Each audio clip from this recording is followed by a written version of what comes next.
আমরা প্রত্যেকটা মেয়ে কখন বেশি চিন্তিত হই আর কখন বেশি আনন্দিত হই? কখন বলো বন্ধুরা? আমি বলছি তোমাদেরকে যে কখন আমরা বেশি আনন্দিত হই আর কখন বেশি চিন্তিত হয়। যখন সম্বন্ধ করেই হোক আর লাভই হোক, বা প্রেম করে বিয়ে হোক, বা আমাদের সম্বন্ধ করেই বিয়ে হোক, তো যখন বিয়েটা ঠিক হয়, তো যাই হোক, তার আগে তো দেখাশোনা করে যায়, সে পরিবারের লোকজনও দেখতে আসে, ছেলেও দেখতে আসে, ছেলের পরিবারের লোক আসে, মেয়ের পরিবারের লোকরাও আসে, সবাই দেখে শুনে তবেই ঠিক করে বিয়েটা।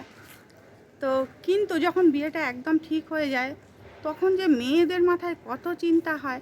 ছেলেরা হয়তো ভাবে, আমি জানি না ছেলেদের ভাবনা চিন্তাটা কীরকম ধরনের হয়।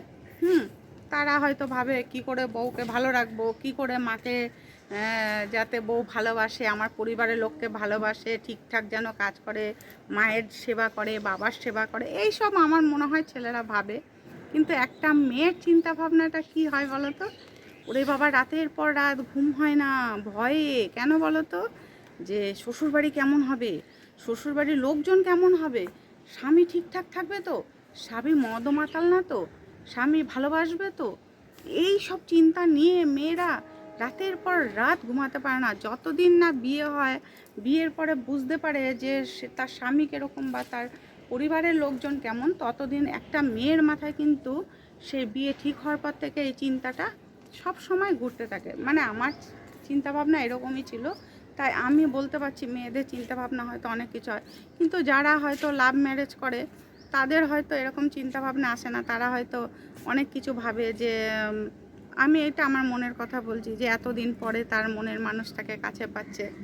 আর আমার যাদের অ্যারেঞ্জ ম্যারেজ হয়, তারা তো অচেনা একটা মানুষকে বিয়ে করে, অচেনা পরিবার, এবার তাদের স্বামী কেমন হবে, তার পরিবার কেমন হবে, অনেক চিন্তা মাথায় ঘোরে।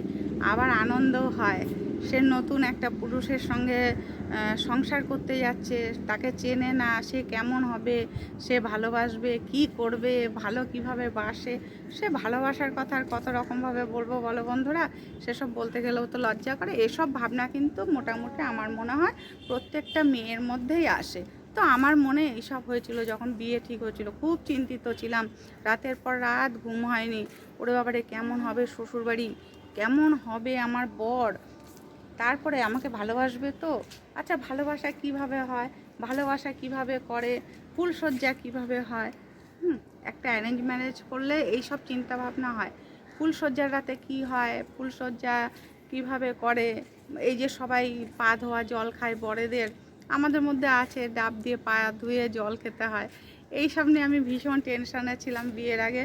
তবে আনন্দ যে ছিল না তা নয়, আনন্দও ছিল। বিয়ে হচ্ছে বলে কথা, শ্বশুরবাড়ি চলে আসছি বাপের বাড়ি থেকে, আর বাঁধন মানতে হবে না, মায়ের শাসন মানতে হবে না, শ্বশুরবাড়ি আসলে পুরো স্বাধীন। এই চিন্তাভাবনাগুলো বেশ আনন্দ লাগছিল, আবার ভয়ও করছিল, বাবা শ্বশুরবাড়ি কেমন হবে, অত্যাচারিত হবে না তো, তারা ভালোবাসবে তো, এই সব নানান চিন্তা নিয়েই কিন্তু একটা মেয়ে শেষে যখন বিয়ে হয়, সুখে থাকলে খুবই ভালো, সুখে থাকলে কোনো চিন্তাটা দূর হয়ে যায়। আর যদি কোনো মেয়ে দুঃখী হয়, তাহলে তার তো কষ্টের সীমানা থাকে না, তাই না?